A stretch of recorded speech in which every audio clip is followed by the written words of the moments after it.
Hello, police station അല്ലേ? അല്ലെങ്കിൽ നീ എന്നെ പിടിച്ച് തിന്നോടാ കഴിവറ മോനെ. ആരാ സ്റ്റേഷനിലേക്ക് ഫോൺ ചെയ്യാൻ ധൈര്യം കാണിച്ച ആ മഹാൻ? ഞാൻ എപ്പോഴേ പറഞ്ഞതാ മിസ് കോൾ കൊടുത്താൽ മതിയെന്ന്. ഈ മരിച്ചുപോയ കുമാരൻ ജീവിച്ചിരുന്ന ആളാണ്. ജീവിച്ചിരിക്കുമ്പോൾ അയാൾ മരിച്ചിട്ടില്ല സർ. നിക്കണ്ട അവിടെ. ഇതെന്താ സ്കൂൾ വിട്ട പോലെ? അകത്ത് ഉപ്പാവൊന്നും വിളമ്പില്ല. ആരും വരണ്ട. ഒരാളായില്ലേ സാർ? ഇടാ അതിന് ഇവൻ അല്ല, ഞാൻ ഒരാളാണ് സർ. ഇടാ അതല്ല, ഞാൻ ഇവനോടാ പറഞ്ഞത്. ഞാനും ഒരാളാണ് സാർ. ഇടാ നിങ്ങൾ രണ്ടല്ലേ? അല്ല സർ, ഞങ്ങൾ ഓരോരുത്തരാ. ഇതെന്താ പോലീസ് അകത്തോട്ട് വരുന്നത്? ചോദ്യം ചെയ്യാൻ. അതിന് വനിതാ പോലീസ് അല്ലേ വേണ്ടത്? അയ്യോ, കൊണ്ടുവരാൻ മറന്നുപോയി. ഞാനിനി സാരി ഉടുത്താൽ മതിയോ? കുമാരൻ ഭർത്താവാണ് സർ. ഓ, ഈ കുട്ടി എന്റെ മോള. അപ്പൊ കുമാരന്റെ കുട്ടിയല്ല.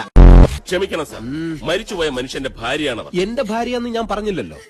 സ്വന്തം ഭർത്താവ് മരിച്ചുപോയി എന്ന് വിശ്വസിക്കാൻ പോലും അവർക്കിപ്പോ കഴിയില്ല. എന്നാ മരിച്ചു എന്ന് വിശ്വസിച്ചിട്ട് ഞാൻ വരാം. ഓക്കെ?